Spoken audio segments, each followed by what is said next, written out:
के जोर पर हमें रोकना चाहते हैं, रोक लीजिए, पर हम लौटेंगे नहीं। हमारा हुक्म आपको सुनाई नहीं दिया? ना जाने वह दिन कब आएगा जब हमारे भाईबंद ऐसे हुक्मों की तालीम करने को साफ इनकार कर देंगे, जिनकी मंशा मजहब कौम की गुलामी को जंजीरों में जकड़े रखना है। डीएसपी साहब आ रहे हैं साहब, उससे पहले आप लोग वापस लौट जाए। फिर सोच में बहुत नुकसान उठाना पड़ेगा।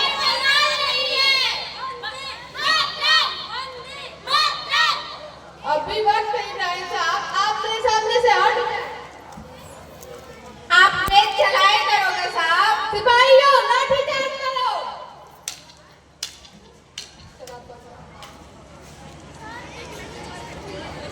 अरे देखो,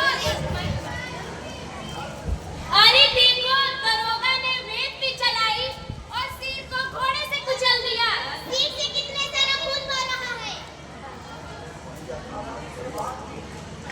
हम किराए के टट्टू नहीं जो तेरी डर पर पलट ले। हम स्वाधीनता के सच्चे सेवक हैं, अपनी जान दे देंगे, पर भारत माता के हाथों में बेड़ियां बर्दाश्त नहीं करेंगे। अरे डीएसपी साहब तो चल दिए, अब मैं क्या करूं? अहिंसा के व्रतधारियों को डंडे बरसाना और बात है, हिंसक भीड़ का सामना करना और बात है। सिपाहियों आहिस्ता आहिस्ता पीछे हटो।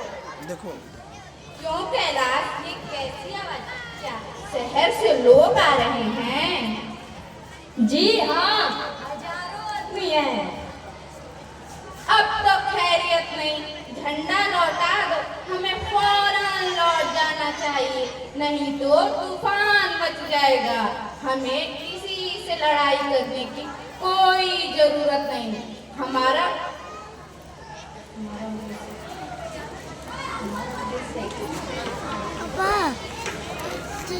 ये आप क्या कर रहे हैं? उठने की कोशिश कर रहे हैं। आप जैसा कहेंगे वैसा ही होगा। भाइयों, इब्राहिम चाचा के लिए स्ट्रेचर लाओ, झंडियों के बांसों को साफ करो, रुमाल से बांधो। जल्दी करो, जल्दी करो। लोगों की मनोवृत्ति में आए यह परिवर्तन ही हमारी असली विजय है। हमें किसी से लड़ाई करने की कोई जरूरत नहीं। हमारा उद्देश्य केवल जनता की सहानुभूति को प्राप्त करना है। जिस दिन हम इस लक्ष्य पर पहुंचेंगे, उसी दिन स्वराज का सूर्य उदय होगा। वंदे मातरम! वंदे मातरम!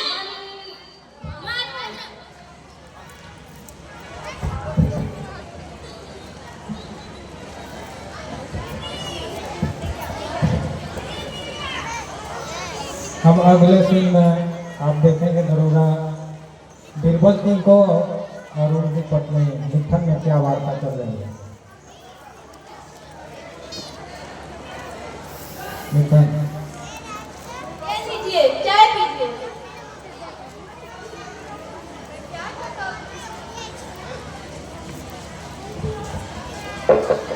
मैं क्या करता उस वक्त मिठान? डीएसपी मेरे पीछे खड़ा था, जुलूस को रास्ता दे देता तो मेरी जान उसी वक्त न फंसती। तुम कम से कम इतना तो कर सकते थे, उन पर डंडे न चलने देते। पुलिस वालों का काम आदमियों पर डंडे बरसाना है। कल तो तुम्हें सरारियों पर रेत लगाने का काम दिया जाए तो शायद तुम्हें बड़ा ही आनंद आए। तुम तो बात ही नहीं समझती हो। हाँ, औरतों को बस दिमाग थोड़ा ही होता है। मेरे कहने का मतलब यह नहीं था। मतलब मैं खूब समझती हूँ। तुमने सोचा होगा पीछे डीएसपी खड़ा है, ऐसी कारगुजारी दिखाने का अवसर फिर मिले क्या मिले। क्या समझते हो उसमें कोई भला आदमी न था? अरे उसमें कितने ही आदमी ऐसे थे जो गमछा दीजिए, जल्दी कीजिए। विद्या में तुमसे अधिक पढ़े लिखे थे। तुम उन पे डंडे चला रहे थे, घोड़े से कुचल रहे थे। वाह जवान मर्दी! जानती हो मिठान, डीएसपी ने मेरा नोट कर लिया है। जरूर नोट कर दिया होगा और शायद तुम्हें तरक्की मिल जाए, मगर बेगुनाहों के खून से हाथ रखकर तरक्की पाई तो क्या पाई? यह तुम्हारी कारगुजारी का इनाम नहीं, तुम्हारे देश को। मुझे लगा ये सब जानकर तुम खुश होगी। खुश तो मैं तब होंगी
कभी कभी तुम बेसिक पैर की बात करने लगते हो। मैं जाकर चुप खड़ा हूँ तो जानती हो क्या नतीजा होगा? नालायक समझा जाऊंगा मैं और मेरी जगह कोई दूसरा दे दिया जाएगा। क्या मेरी बात नहीं तो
हुजूर मरते समय वसीयत कर गए हैं कि मेरी लाश को गंगा में नहलाकर दफनाया जाए और मेरी मजार पर स्वराज्य का झंडा खड़ा कर दिया जाए। ठीक है सवालों से कहो कि पाँच करके फासले पर चले। जी हुजूर।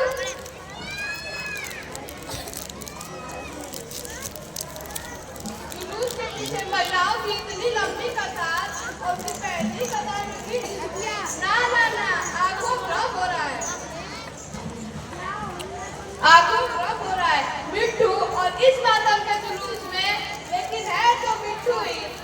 कहीं डीएसपी को शक हो गया कि मेरी मिट्टू इस मातम के जुलूस में शामिल है तो बदतर करके छोड़ेगा।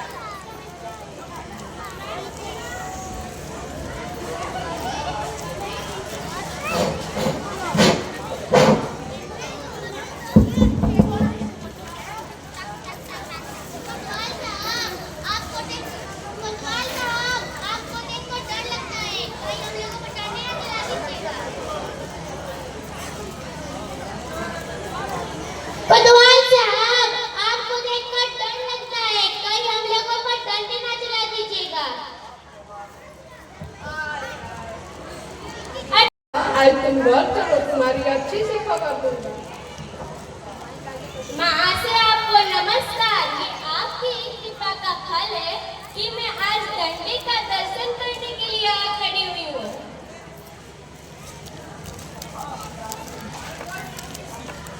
सुनिए दरोगा साहब, हम एक जलसा करेंगे, आपको जयमाला पहनाएंगे और आपका यशोगान करेंगे। देखने में तो आप अंग्रेज लगते हैं, इतने तो गोरे हैं। क्यों अन्ना जी, मैं गलत कह रही हूँ तो आप ही बताएं। मेरी कोख से ऐसा बालक जन्मा होता तो मैं उसकी गर्दन ही मोड़ देती। औरतों के व्यंग बाड़ों का सामना मैं और नहीं कर सकता। इनके सामने से हट जाना ही उचित है। और ये इन सब कामों के लिए मुझे क्यों बार-बार तैनात किया जाता है? और अधिकारी जो है उन्हें क्यों नहीं देख दिया जाता? क्या मैं ही सबसे गया बिता हूँ? मिठन ने भी मुझे देख लिया। इस समय वो मुझे कितना कायर और नीच समझ रही होगी।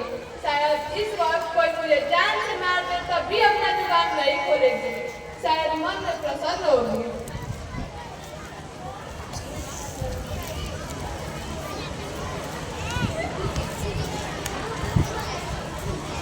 सौ को गंगा में नहला रहे लोग। इब्राहिम साहब के पीले माथे पर लाठी की चोट साफ नजर आ रही है। ठीक है, मैंने क्या किया? जिस महापुरुष के दर्शन के लिए, जिनके चरण मस्तक पर लगाने के लिए लाखों लोग विफल हो रहा है, उनका मैंने इतना बड़ा अपमान किया।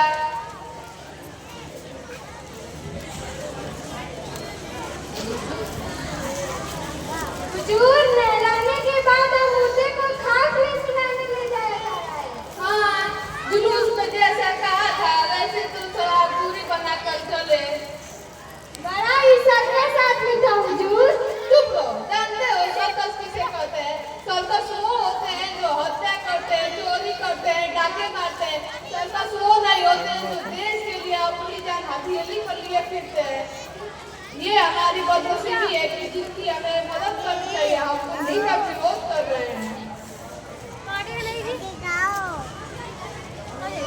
एक दे दो उसको।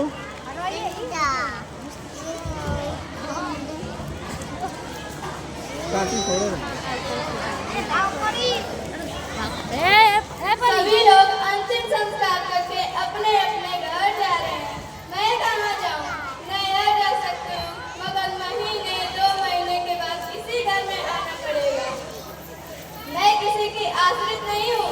क्या मैं अपने गुजर बसर के लिए कमा नहीं सकती? आज भी कुछ लोगों को अगर ये पता चलता है कि मैं उसी दरोगा की पत्नी हूँ तो औरतें मुझ पर भी ताने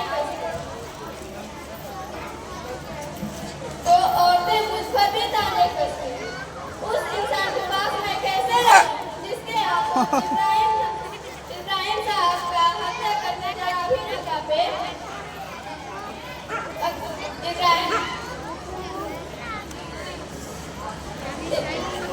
जाने इब्राहिम की पत्नी पर क्या गुजर रही होगी। सुना है उसके बाल बच्चे भी नहीं हैं। अकेली बैठी रो रही होगी, कोई तसल्ली देने वाला भी नहीं होगा। क्यों ना उसी के घर चलूं?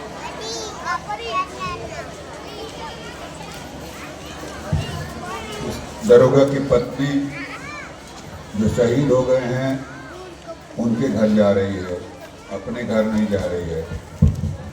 इब्राहिम साहब का यही घर है। हाँ, दरवाजा खुला है, अंदर आ जाइए।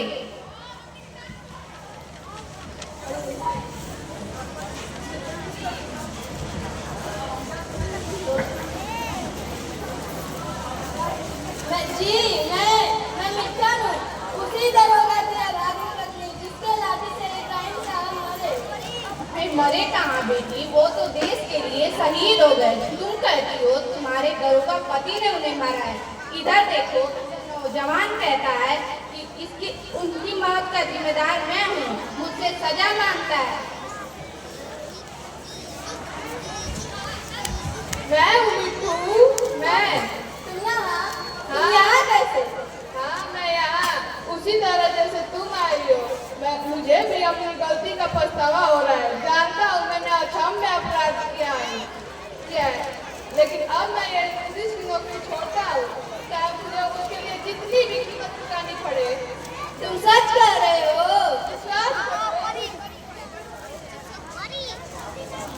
आज मेरे जन्म जन्मांतर के केस मिट गए। मुझे खुशी हो रही है, मेरे पति इब्राहिम अली का बलिदान व्यर्थ नहीं गया है। तुम्हारे जैसे नौजवान अंग्रेज की ताबेदारी से मैं ताबेदारी मुक्त हो गई। स्वराज्यों के साथ रहो। इनकलाब जिंदाबाद, भारत